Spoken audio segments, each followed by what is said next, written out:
시편 139편입니다. 여호와여, 주께서 나를 감찰하시고 아셨나이다. 주께서 나의 앉고 일어섬을 아시며 멀리서도 나의 생각을 통촉하시오며 나의 길과 눕는 것을 감찰하시며 나의 모든 행위를 익히 아시오니 여호와여, 내 혀의 말을 알지 못하시는 것이 하나도 없으시니이다. 주께서 나의 전우를 두르시며 내게 안수하셨나이다. 이 지식이 내게 너무 기이하니 높아서 내가 능히 미치지 못하나이다. 내가 주의 신을 떠나 어디로 가며 주의 앞에서 어디로 피하리이까. 내가 하늘에 올라갈지라도 거기 계시며 음부에 내 자리를 펼지라도 거기 계시니이다. 내가 새벽 날개를 치며 바다 끝에 가서 거할지라도 곧 거기서도 주의 손이 나를 인도하시며 주의 오른손이 나를 붙드시리이다. 내가 혹시 말하기를 흑암이 정녕 나를 덮고 나를 두른 빛은 밤이 되리라 할지라도 주에게는 흑암이 숨기지 못하며 밤이 낮과 같이 빛이나니 주에게는 흑암과 빛이 일반이니이다. 아멘. 오늘 시편 139편은 다윗이 영장으로 한 노래, 하나님 앞에 시를 써서 이렇게 같이 노래 부른 시입니다.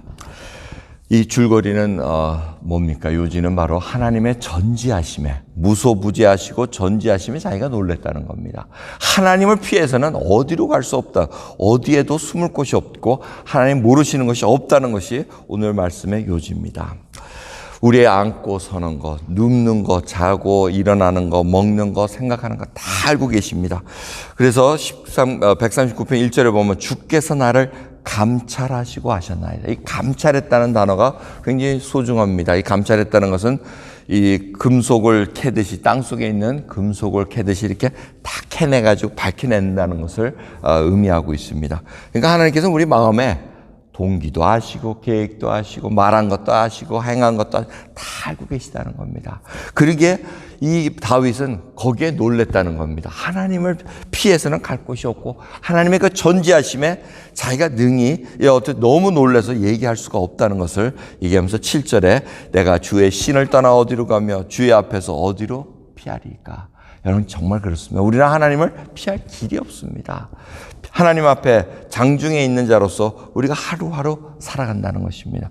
가장 좋은 예가 요나입니다. 요나가 하나님의 말씀을 듣습니다. 니느웨에 가서 그 하나님의 복음의 메시지를 전하라 그럴 때 자기가 피해버립니다. 그렇게 피해버리면 하나님을 피할 줄 알았습니다. 근데 뭡니까? 피할 수가 없었습니다.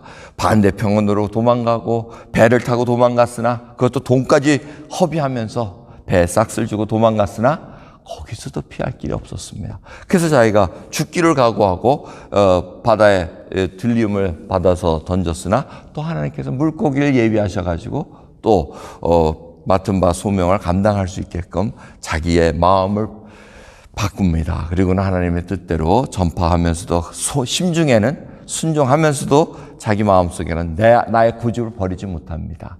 하나님, 내가 이럴 줄 알았습니다. 저 사람도 용서하면 안 됩니다. 얼마나 악독한 자들인데요. 그러면서 어떻게 되나 지켜보자는 얘기. 근데 결론은 어떻게 됩니까? 야, 너는 박넝쿨 잎 하나 그거 죽은 것 같고 그렇게 성질을 내냐? 지금 이거 못 가리는 14명이 넘는 자들이 있는데 내 마음은 어떻겠냐라는 그 말씀으로 요나서가 끝납니다. 하나님을 우리가 알 수가 없습니다. 마치 우리는 다 아는 것 같습니다. 인간의 지혜가 모르는 게 어디 있습니까? 지금 우주 만물을 보면 화성까지 지금 날아가겠다 그러고 이게 못하는 게 없는 것 같은데, 다 아는 것 같은데 사실은 뭘 다 알겠습니까? 저희들은 모릅니다. 하나님께서 어떠한 일을 어떻게 이루시고 계시는지 우리는 모른다는 것을 인정해야 됩니다. 우리가 다 아는 것 같지만 오늘 이 인디펜던스 데이입니다. 미국의 독립기념일입니다. 그런데 작년 독립기념일에 뭐 하셨는지 아세요? 저는 작년 독립기념일에 뭐 했지? 암만 생각해도. 근데 하나님은 알고 계세요. 여러분들이 뭘 생각했고 뭘 했고 다 알고 계시고 오늘도 뭘 할 것인 것까지 하나님 알고 계십니다.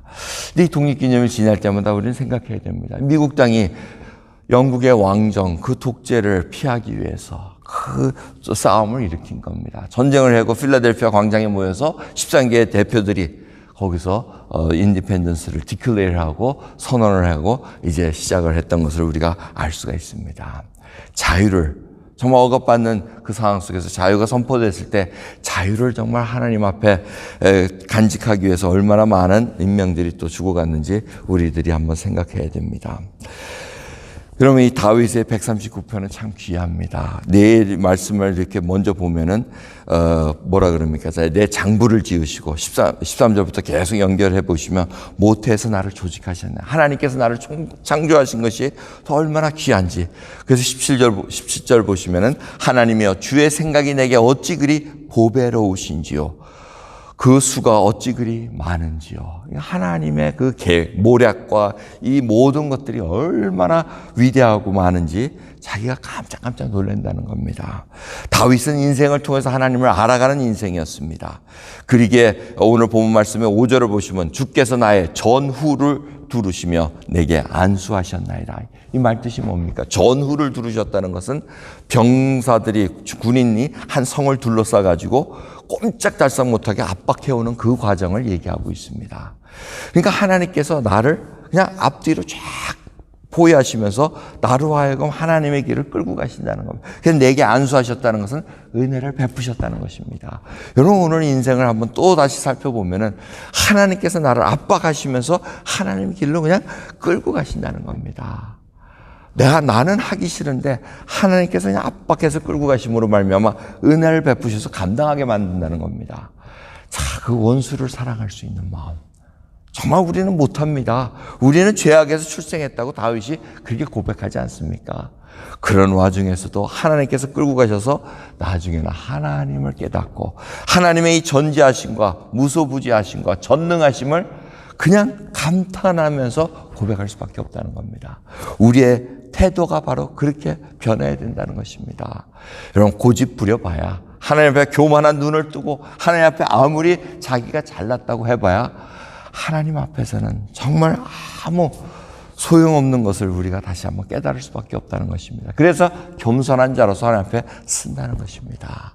매일같이 그리고 예배 시간 때마다 예배자로서 쓰는 모습이 어떤 모습인가 하나님 앞에 다시 한번 깨닫게 되시며 오늘 하나님의 높고 위대하심, 하나님의 전능하시고 하나님의 전지하심을 이 다윗과 같이 우리가 높여드리시고 찬양드리십시다. 그리고 우리는 아무것도 모른다는 그 고백을 드림으로 말미암아 하나님의 지혜로 승리하는 저와 여러분 되기를 간절히 바랍니다. 기도하겠습니다.